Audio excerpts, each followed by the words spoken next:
Well, I gotta tell you, the Venom series has come a very long way from the first film that was pretty much a superhero movie in the 90s with all the typical 90s cliches to now a superhero film in the early 2000s with all the early 2000s cliches. But is that a good thing or a bad thing? It's complicated. I'm gonna help you through it, though. So, obviously I just saw Venom, There Will Be Carnage. Thank you so much for the early screening. I always want to give a thanks to that. And first, my thoughts on the first one. I've talked about it a couple times. Basically, as I said, and a lot of people agree, even those that like it, the first film is basically like a 90s superhero movie with all the, in my opinion, bad 90s cliches, but there's a lot of people that really get into that and they soak it up. I like 90s cliches, but like just, I'm very particular about them. Like something like Saved by the Bell. I love that trash. Like I would just laugh my ass off at how ridiculous that is. Like early 90s cliches. I feel like Venom is late 90s cliches, and I don't get into the late 90s that much. I love the early 90s, mid 90s, late I don't get into, but a lot of people really like that. Fair enough, I get it, I understand it. This one very much is, like I said, sort of the early 2000s cliches, where it's very much like a superhero sequel. There's a lot of here we go again, and the split up when you know they're just gonna get back together. And I think there's a couple issues with this movie that I think are gonna throw fans of the first one off. I guess let me talk about the good stuff first. Woody Harrelson as Carnage and Naomie Harris, I believe is her name, as Shriek are having a ball. Like, they are fun in this movie, and they're clearly having a blast. I didn't know she was playing Shriek in this, and when I thought about it, I'm like, that's pretty good casting, like, because I remember her from the pirate movies, and she had kind of that crazy look, and she even had, like, that one crazy eye, and that's one of the big things with Shriek, is she has kind of that crazy eye, so I was pretty excited about that. Of course you have to know it's going to be different from the comics. I mean, Venom's now like a buddy-buddy movie. I mean, where the comics, he's like the psychologically tortured character. I mean, he's one of my favorite, actually probably my favorite Spider-Man villain. I just love him. I love the design. Kind of why you can understand I didn't get into the first one that much, but again, like, one of my favorite books is Jungle Book, but I can still like the original Disney one, the animated one, even though it's completely different. If it works, it works. If it speaks to you, it speaks to you. The first one didn't for me.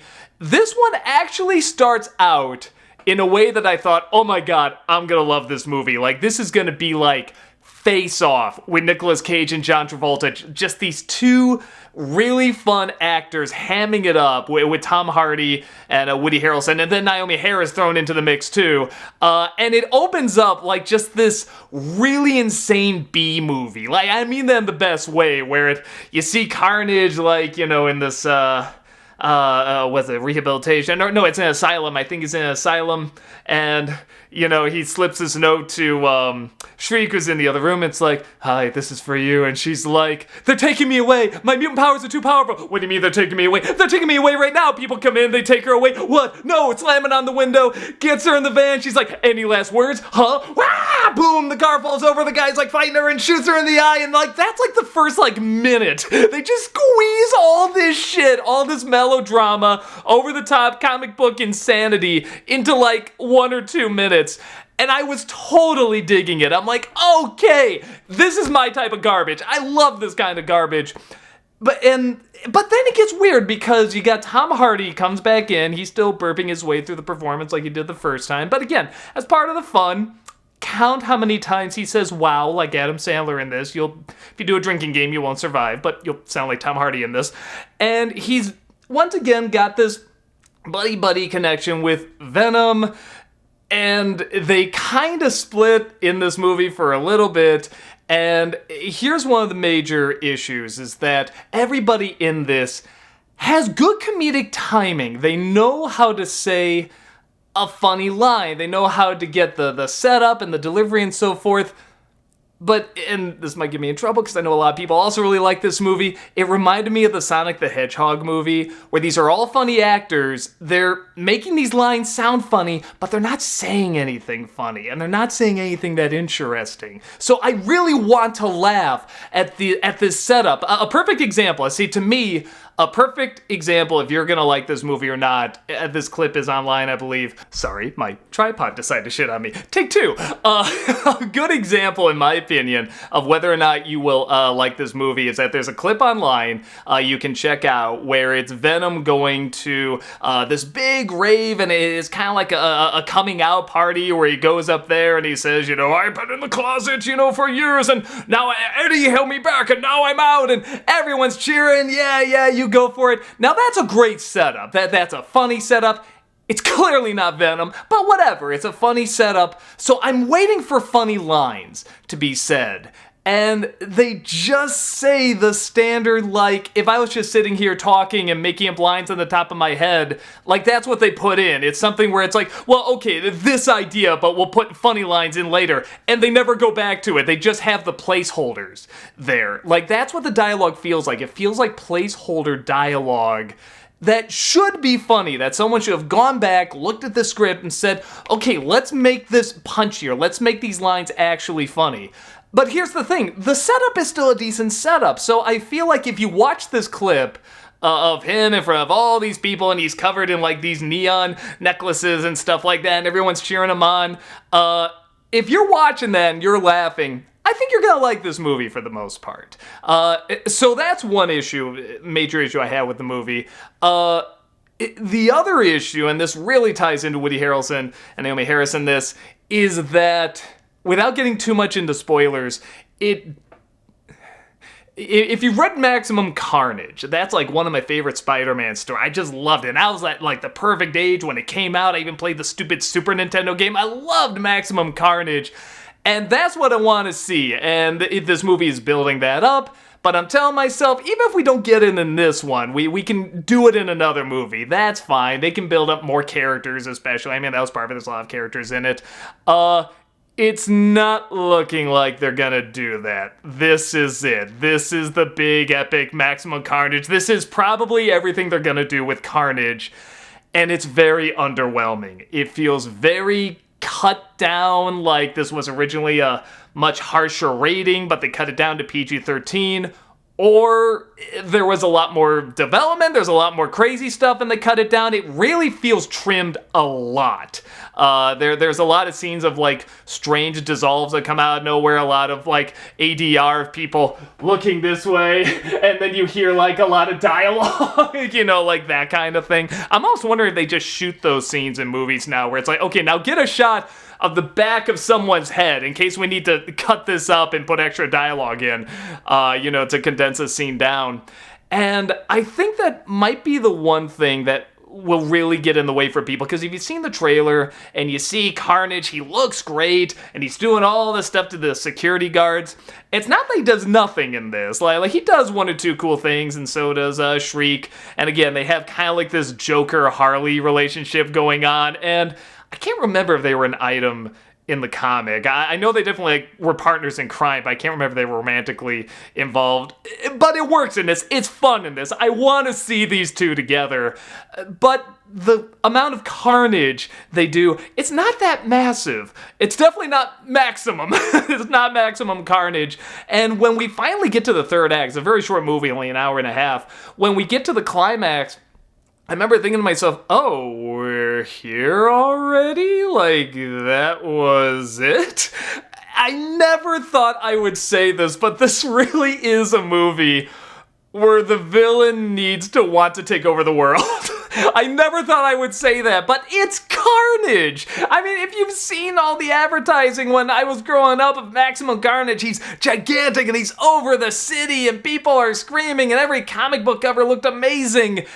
That's what I want to see with Carnage, and this feels like an introductory movie to him, but the way it goes, it looks like they're probably not going to bring him back, and that's really a shame. I feel like it's like the death of Gwen Stacy, like we're never going to get it right in movies now. I have to wait like several lifetimes in order to see it done right on the big screen, and that's really, really a shame.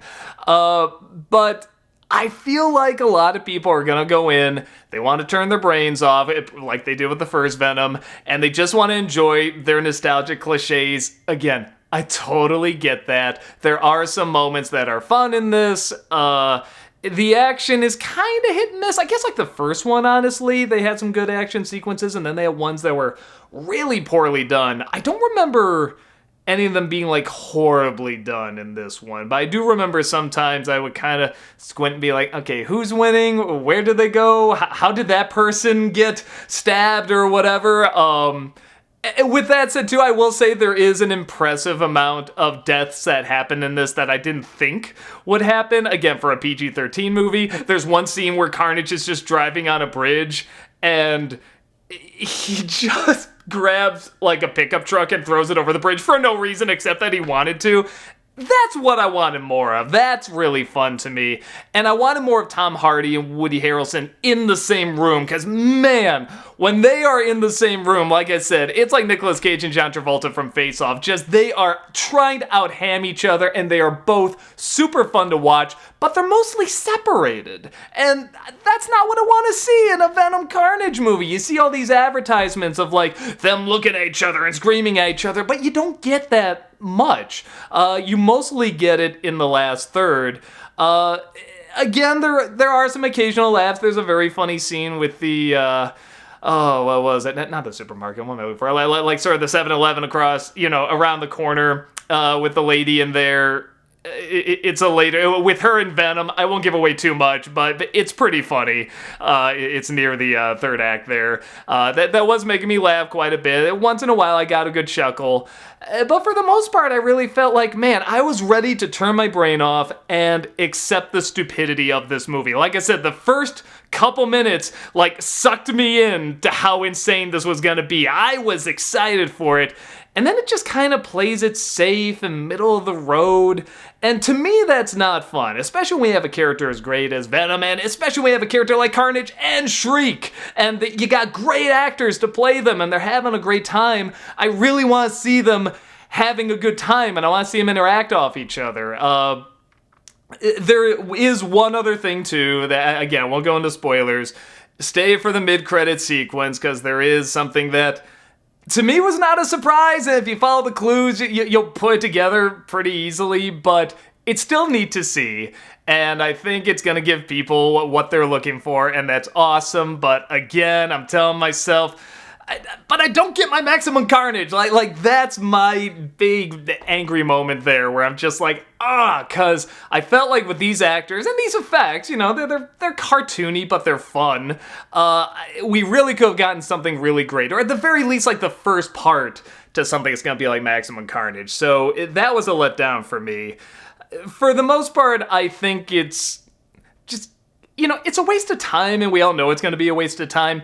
It wasn't super enjoyable for me, and I think it needed to be a little bigger, I guess a little rougher, I guess, in terms of how much carnage he causes, because all of this seems like, well, okay, that's the build-up, that's the first part of the carnage, where's the rest of it? And it never quite comes through. The motivation in this for the villain is just to find like the 2 or 3 people he really doesn't like and get revenge on them, and that's not very Carnage-ish. Just the name Carnage, like I feel like that's not coming through on that. But I feel like there are a fair amount of people that'll still enjoy it enough. They want to go in, they just want a popcorn movie. And I think you'll either be just underwhelmed enough where you'll be like, that didn't do it for me, or it'll be just enough where you're like, that was worth, however much it is, to go see it. So, yeah, I get, like I said, the big moment where I feel like you're going to figure out if you're going to like this or not, just watch that scene where Venom has the microphone and he's talking, and if you're like, oh, this is cute, I like this is kind of fun, I think you're gonna enjoy the movie. Just don't expect like a big epic film either, like the ads are, really pushing. Though there are some enjoyably dark moments. If you look at that and say, God Christ, that's stupid, this is gonna be a God Christ stupid movie. So, Woody Harrelson and Naomie Harris are fun. Everything else was underwhelming for me. But Again, I know there's a lot of people that really like the first Venom film, so I'd love to know what you think of this one when you finally go check it out. Did you enjoy it? And also, did you enjoy the first one? Did you feel like this one came through? Did you feel like it was a letdown? I'd love to know your thoughts, because, yeah, like I said, this is a series that has good elements in it, but I see more the potential than coming through on what the character is or coming through on the fun. But I feel like there's still going to be, like, at the very least, a little bit of a crowd that's going to like this movie enough. I think at least there's going to be some people that get a laugh out of it. I just didn't get that many. So let me know what you think, and I can still talk. See you next time. Take care.